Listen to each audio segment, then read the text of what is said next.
Perkenalkan, nama saya Desi Dwi Cahyaning Tias dengan NIM 2114140298. Bismillahirrahmanirrahim. Assalamualaikum warahmatullahi wabarakatuh. Alhamdulillah, segala puja dan puji syukur kepada Allah Subhanahu wa Ta'ala yang telah melimpahkan rahmat, taufik beserta hidayahnya kepada kami, sehingga kami dapat menyelesaikan makalah kami yang berjudul Penerapan Teknologi Informasi dan Komunikasi di Bidang Akuntansi sesuai dengan waktu yang telah ditentukan. Salawat serta salam tak lupa pula kami berikan kepada junjungan kita Nabi besar Muhammad Shallallahu Alaihi Wasallam beserta sahabat, kerabat, dan pengikut beliau hingga akhir zaman. Makalah ini disusun berdasarkan tugas dari dosen yang terhormat Ibu Laili Wahyunita, Sarjana Komputer, Master of Computer Science, selaku guru pembimbing mata kuliah Teknologi Informasi dan Komunikasi.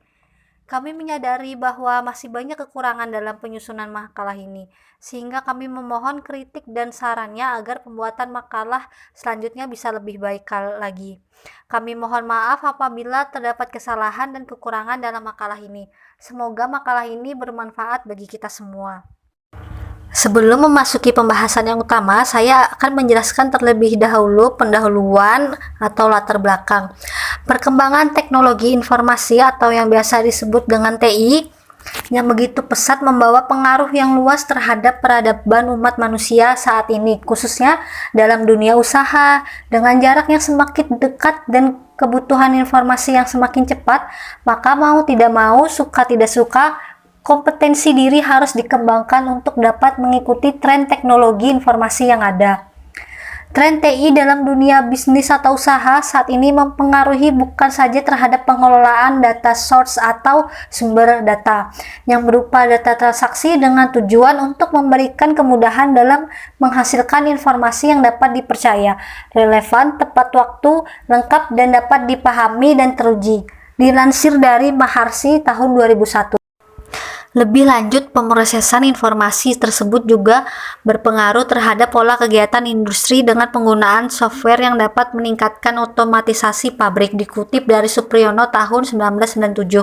Hal tersebut berpengaruh terhadap kebijakan pengoperasian untuk meminimumkan persediaan yang mempunyai dampak pada praktik-praktik akuntansi, khususnya akuntansi manajemen. Selain akuntansi manajemen, salah satu bidang akuntansi yang banyak dipengaruhi oleh perkembangan TI adalah SIA atau yang bisa disebut Sistem Informasi Akuntansi. Siklus akuntansi pada SIA berbasis komputer sama dengan SIA berbasis manual. Artinya, aktivitas yang harus dilakukan untuk menghasilkan suatu laporan keuangan tidak bertambah ataupun tidak ada yang dihapus.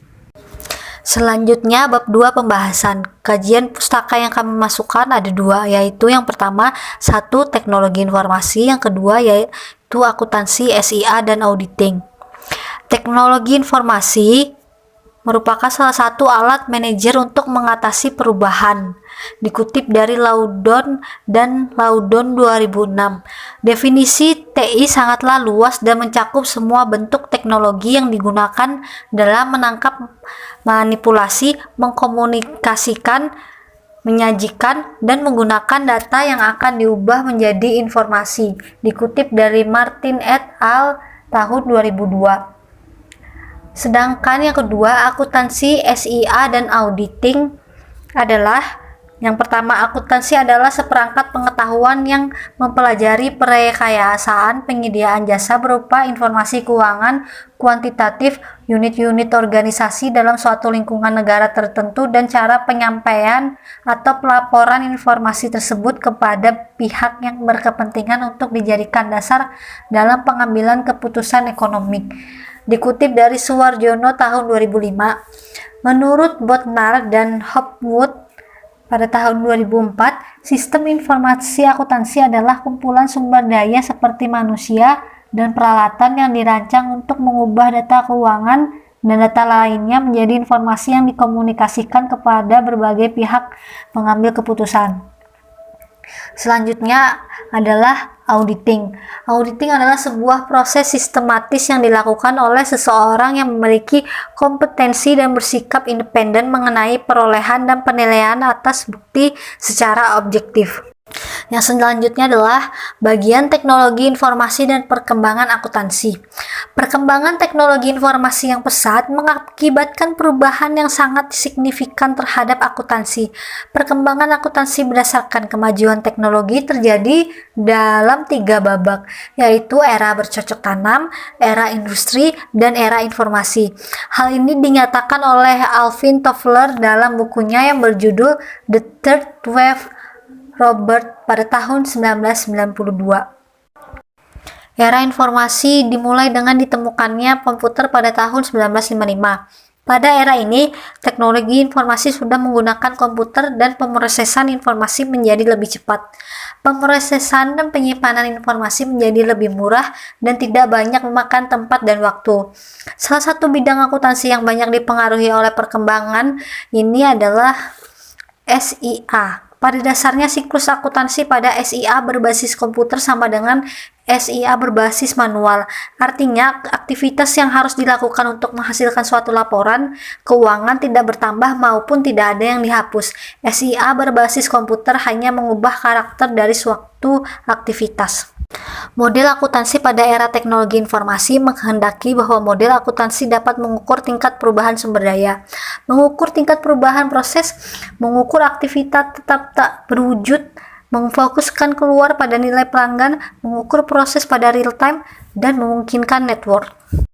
Perubahan proses akuntansi akan mempengaruhi proses audit karena audit merupakan suatu bidang praktik yang menggunakan laporan keuangan atau produk akuntansi sebagai objeknya. Praktik auditing bertujuan untuk memberikan opini terhadap kewajaran penyajian laporan keuangan yang dihasilkan oleh SIA. Dengan adanya kemajuan yang telah dicapai dalam bidang akuntansi yang mengangkut SIA berbasis komputer dalam menghasilkan laporan keuangan, maka praktik auditing akan terkena imbasnya. Perkembangan TI juga mempengaruhi perkembangan proses audit. Menurut Arens, terdapat 3 pendekatan auditing pada EDP atau yang biasa disebut Electronic Data Processing Audit, yaitu audit sekitar komputer yang biasa disebut Auditing Around the Computer, atau audit melalui komputer, Auditing Through the Computer, dan audit berbantuan komputer atau Auditing with Computer. Yang dimaksud dengan auditing around the computer adalah audit terhadap penyelenggaraan sistem informasi komputer tanpa menggunakan kemampuan peralatan itu sendiri. Pemrosesan dalam komputer dianggap benar, apa yang ada dalam komputer dianggap sebagai black box, sehingga audit hanya dilakukan di sekitar box tersebut. Pendekatan ini memfokuskan pada input dan output. Jika dalam pemeriksaan output menyatakan hasil yang benar dari seperangkat input pada sistem pemrosesan, maka operasi pemrosesan transaksi dianggap benar. Pada auditing with computer, untuk membantu pelaksanaan keseluruhan program pengauditan digunakan mikrokomputer. Auditing with computer dimaksudkan untuk melakukan otomatisasi terhadap proses pengauditan. Mikrokomputer akan mentransformasi beberapa fungsi audit. Auditing with computer menggunakan software untuk melakukan pengujian terhadap pengendalian intern organisasi klien, termasuk compliance test, pengujian substantif terhadap catatan dan file klien. Berdasarkan uraian di atas, terlihat bahwa auditing with computer mengarahkan pada penerapan expert system di dunia pengauditan. Expert system adalah program komputer yang berciri intensif pengetahuan yang menangkap keahlian manusia dalam wilayah pengetahuan yang terbatas. Pada expert system, pengetahuan manusia dimodelkan atau dipresentasikan dalam satu cara yang bisa diproses oleh komputer. Standar profesional akuntan publik menyatakan bahwa pekerjaan audit harus dilakukan oleh seorang auditor atau lebih yang memiliki keahlian dan pelatihan teknis yang cukup sebagai seorang auditor. Namun untuk keperluan EDP audit, maka auditor yang bersangkutan selain memiliki keahlian audit dan akuntansi juga harus memiliki keahlian komputer. Lebih-lebih jika auditor melakukan audit yang through and within the computer.